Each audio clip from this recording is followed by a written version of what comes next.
Hey ho, Pyfanos, and today I'm going to be yapping on about something.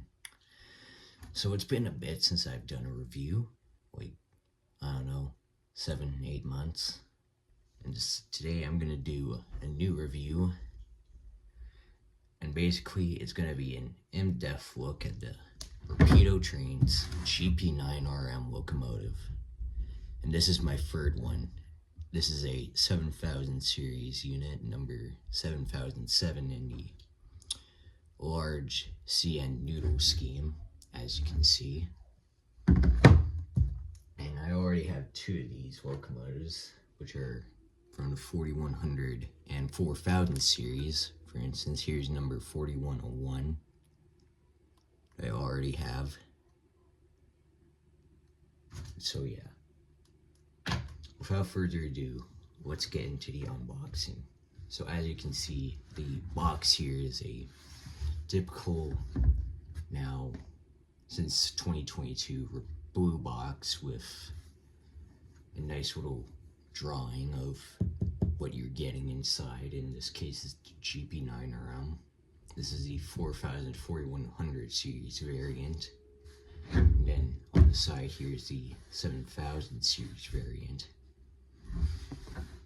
Rapido in this run also did do the 7200 and 200 series Mother Slug sets, but because I'm too broke to afford that, I didn't get that, or don't have it. So on this side of the box is just nothing, and on the other side of the box is just the same drawing of the one on the front of the box, but the other side, we already seen that. So without further ado, let's get to the unboxing. Just pull it off like that. You have your manual in both English and French, which is upside down.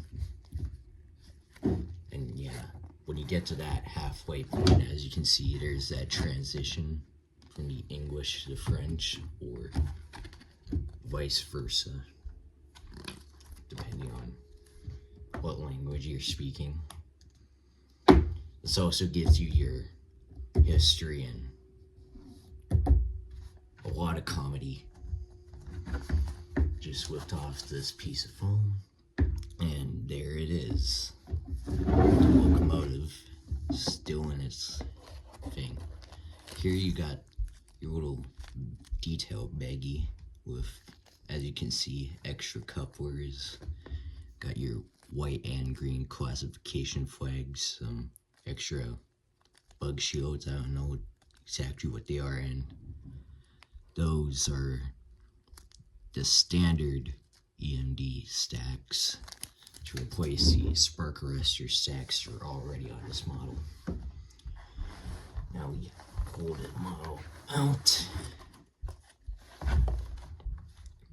And before we sweat it, there's these bits of foam. Actually nice stuff, really. Just slide this model on out. There, this sleeve. Why am I doing that? Open the clamshell, or a block of ice, I guess. I don't know. This thing has a lot of names. Pull the model out. Get off of there.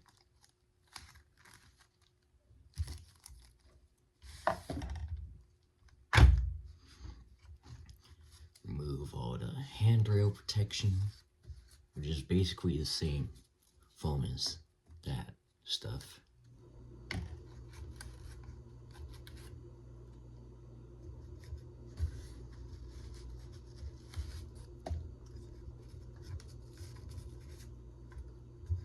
And with that out of the way, here she is. God damn. And yeah, as we'll talk about in a bit, there are many prototypical differences between this series of units, the 7200s, and as aforementioned 4100 series and 4000 series road switcher units, which we'll talk about next. So now we're going to get into the nitty-gritty stuff, the detail. And basically, to start off, as you can see, this unit is painted up again in the large CN noodle color scheme. And as you can see, this unit has footboard pilots as opposed to snow plows.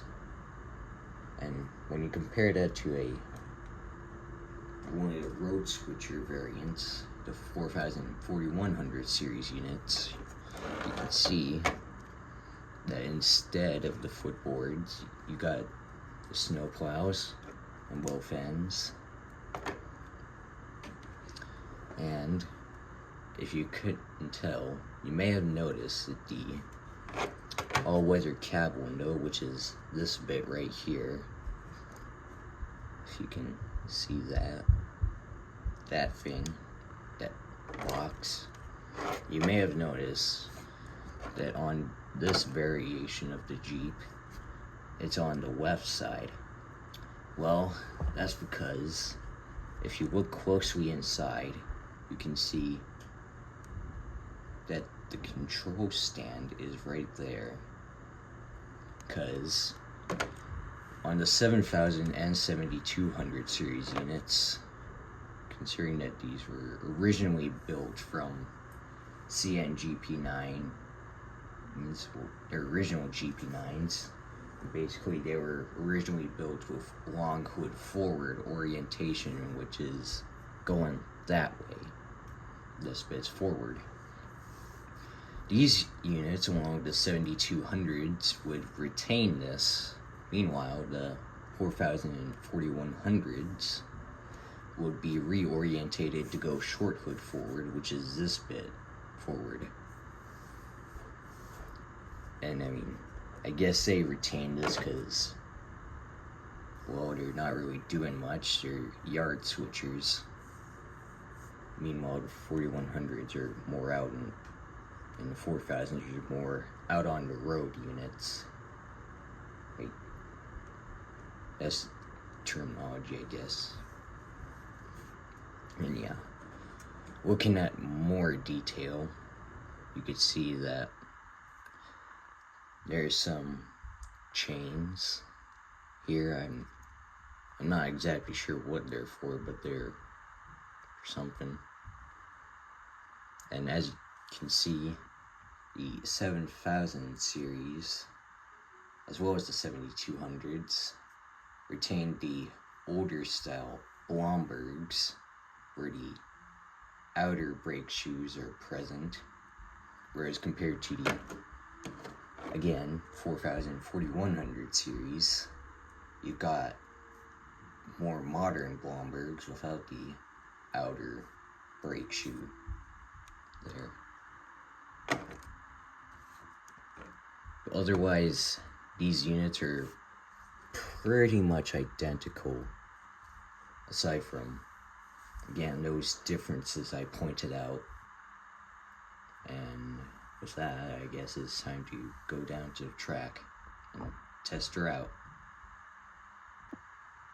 Alright, got her down on the tracks, power's on, and as you can see, both the number board and the track inspection lights are live, if this even has any track inspection lights. And like any new out of the box locomotive these days, the set address for is number 3. You can change that later on. And so yeah, let's test out the functions, though most of these functions I won't be able to do because, considering I'm using power cab, I only have functions 0 to 12, unless there's something that I'm missing. Anyways, let's see. Function 0 turns on your headlight, which is nice and bright, and depending on what direction you're going, it doesn't change. And of course, the rear light won't turn on unless I press a different button, which you'll see in a second. Function 1 does your bell.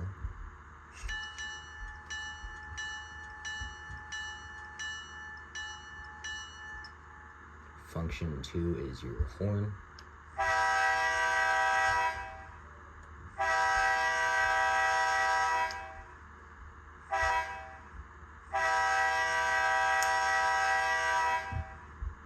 Function 3, I believe, does couple crash.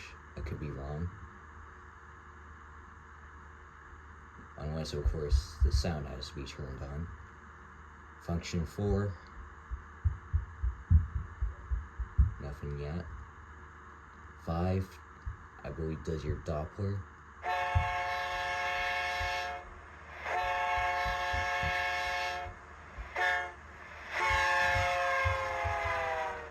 Yep.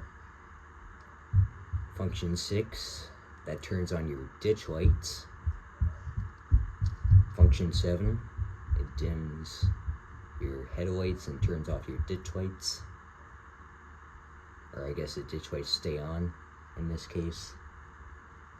Function 8, that turns on your engine. And I guess braking to underboards. I don't know what just happened there. And yeah, as you can see, that's what a 567 sounds like. Function 9 does your drive board, so you can throttle up in a standstill position, or it also acts as coast mode, so that you can have your engine go flying and then turn off your engine back to speed set to 0, or have your locomotive moving at a certain rate and put up the full throttle to make it sound like it's lugging a train up a grade. Function 10 is, I'm not sure what function 10 did. Function 11 does your class lights.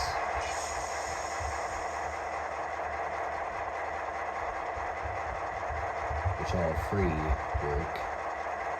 If you were to have a 7200 series and 200 series motor select set, you would only have the white class lights working. Because again, those were more used in yards. And function 12 turns on switching mode, which, as you can, if you couldn't tell, dimmed the ditch lights. And if I turn on the locomotive camera here, the rear lights come on, and that's the only way you can have your rear lights working. Going forward, you go with something like this.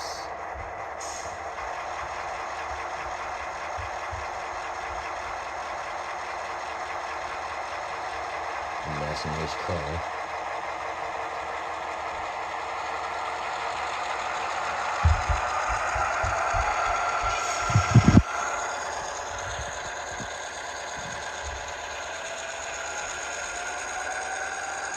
And it's 30 speed steps.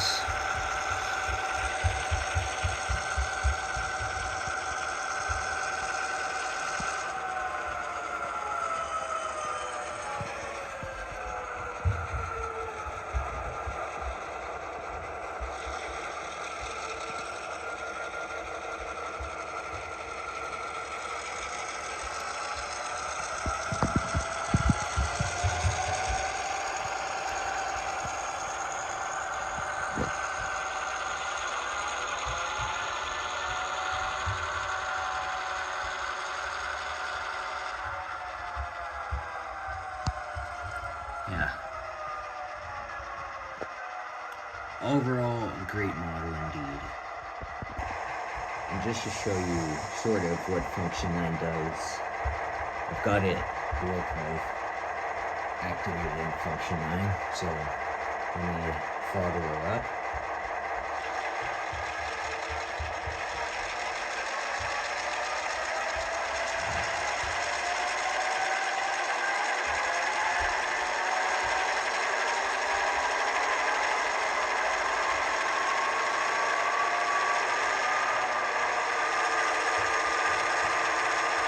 is full throttle right there, and full RPM, as you can see, or if you can hear that. And as you can see, everything isn't moving at all, and that's hard to press function 9 again.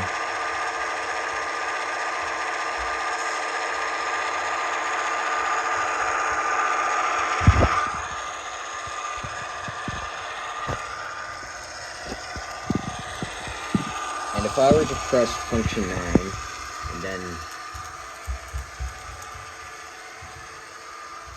oh shit, get back here.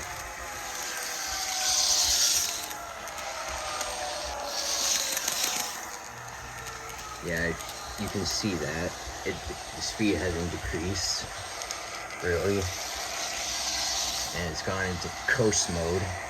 So if I can press F9 again.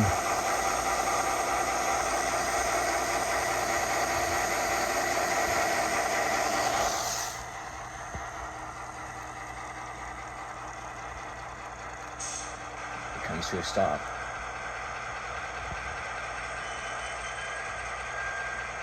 And that's basically what F9 does. Now, if you can see that in the cab, those are the gauges on the control stand. They do light up, as you can see, which is pretty neat. Also, that just shows you how the fact that this particular locomotive is set to go long bit forward. And that's just gonna have to about do it for this video. Now I'm just gonna leave you with some running clips of this locomotive. So if you enjoyed this video, please consider liking and maybe even subscribing. It helps a lot. And maybe even leave a comment down below. And maybe tell me what you'd like to see next on this channel. Otherwise, thank you for watching, and I'll see you in the next video.